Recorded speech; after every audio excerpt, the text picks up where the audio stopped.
So this is obviously a pretty amazing sporting machine, and the person who knows more about it than anyone else is sitting here with me, Dave Brailsford. Dave. So they tell me. I'm sure you do. So tell us a bit more. We're sitting on the team bus. So what happens to the bus during the day when everyone's racing? We consider it to be like an empty box, which is then multifunctional in its use throughout the day. So the different stages of the day, and whatever stage we're in of the day, this area gets used differently.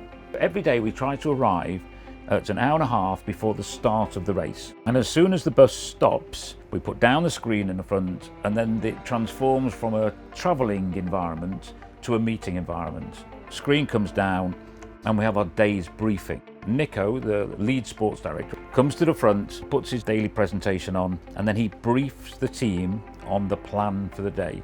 Presents to the whole team the challenge of the day, the route, the course, the wind direction, anything to do with the environment or conditions, any steep climbs. We'll look at the gradient of the climbs. When it comes into the corner, we'll get all either videos or images of any tight corners so they can picture the route in their mind. Then this environment stops being a meeting room, it becomes a changing room. Yeah. Then they kind of get ready, get changed, get their legs massaged before they go out, they get all the food ready, and they leave the bus and go to the start. The bus will go then from the start to the finish whilst the race is going on. So the race finishes, they come back on a bus, and then once they sit down, all of them have got a very individualised, specific recovery protocol. And once that phase is done, we then travel again. We're back into travel mode, travel back to the next hotel. And how do you know how you're doing during the race?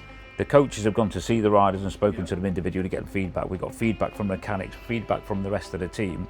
And we've also downloaded the Garmin's, which is one of these. That sits on the handlebars. It picks up all the power, speed, altitude, this thing, heart rate. It really is our kind of black box, as it were. So that's kind of what goes on in the day of the bus, really. And one of the things you mentioned there was, there's a little kitchen here on the bus. Yeah. Nutrition after the race is important. Let's just walk back to the kitchen and talk a bit about nutrition. So nutrition's really, really important. So this is our little kitchen area. It doesn't look much. But it's absolutely fundamental to our operations. Before the riders get back every day, the bus driver, Claudio in this case, will be expected to prepare the race recovery protocol in terms of nutrition for each rider. And each rider's got their own thing. First thing they need is a source of protein, good source of protein, as a repair. So in here, we'll have each one of those boxes will have been prepared the night before. So they'll take the box, they'll have had specific drinks by the side of the seats when they come in. And that protocol in the first sort of 35 minutes to an hour after they finish exercises is fundamental to recovering and getting or starting the recovery process.